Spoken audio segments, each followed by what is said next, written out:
అందరికీ నమస్కారం అండి. నా పేరు వేగిశెట్టి రాజు, రాజనగరం మండల జనసేన పార్టీ కన్వీనర్ని.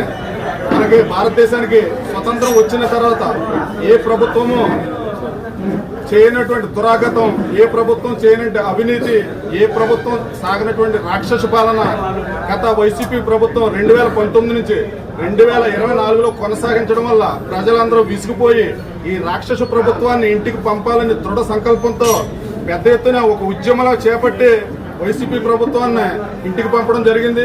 అదే పద్ధతిలో ఈ ప్లేస్లోకి ఓటు చీలిపోకూడదు అన్న పవన్ కళ్యాణ్ గారి ఆశయాన్ని ముందుకు తీసుకెళ్తూ ఒక కూటమిగా ఏర్పడిన కూటమి ప్రభుత్వానికి పెద్ద ఎత్తున ప్రజలు నీరాజనాలు పలుకుతూ ఘన విజయం అందించడం జరిగింది.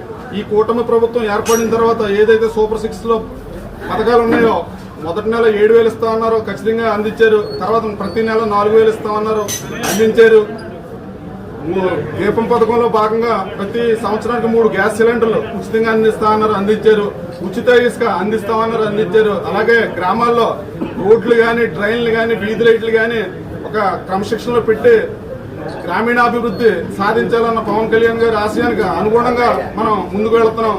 ఈ క్రమంలో కొంతమంది రాజకీయ నిరుద్యోగులుగా తయారైన వ్యక్తులు వాళ్ళకి రాజకీయ భవిష్యత్తు ఉండదని, ఇలా ఈ కూటమి ప్రభుత్వం కానీ ఈ రాజనగరం నియోజకవర్గంలో అభివృద్ధిలో దూసుకుపోతున్న బత్తుల బలరామకృష్ణ గారి పనితనం ఇలాగ ముందుకు సాగితే మనకి భవిష్యత్తులో రాజకీయ భవిష్యత్తు ఉన్నదని ఒక అభద్రతా భావంతో, ఒక భయంతో లేనిపోని అబండాలు, అవాకులు చవాకులు ప్రెస్ మీట్ పెట్టి, అది మాజీ శాసనసభ్యులు జక్కపూడి రాజా గారు, మా గౌరవ శాసనసభ్యులు బత్తుల బలరామకృష్ణ గారి మీద లేనిపోయిన ఆరోపణలన్నీ చేయడం, అవన్నీ అవాస్తవం, హాస్యాస్పదం.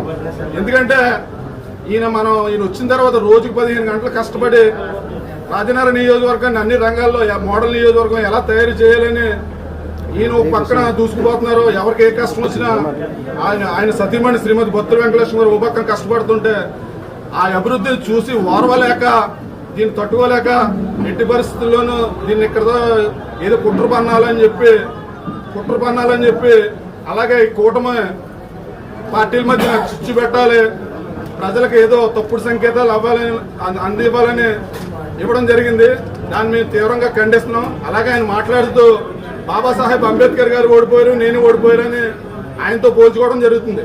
ఈయనెక్కడ అసలు నక్కకి నాగలోకి అనుకున్నంత తేడా ఉంది. అలాంటి వ్యక్తి, ఈ వ్యక్తి గురించి దోపిడీ ప్రథమార్థంగా ముందుకు సాగిన ఈ వ్యక్తి అంబేద్కర్తో పోల్చుకోవడంలో మా పార్టీలో దళిత సోదరులు కానీ, ఇతర అంబేద్కర్ గారి అభిమానులు కానీ వాళ్ళ మనోభావాలు దెబ్బతిని ఈరోజు అంబేద్కర్ విగ్రహానికి పూలాభిషేకం చేసి ఆయనకి ఘనంగా నివాళులు అర్పించడం జరిగింది.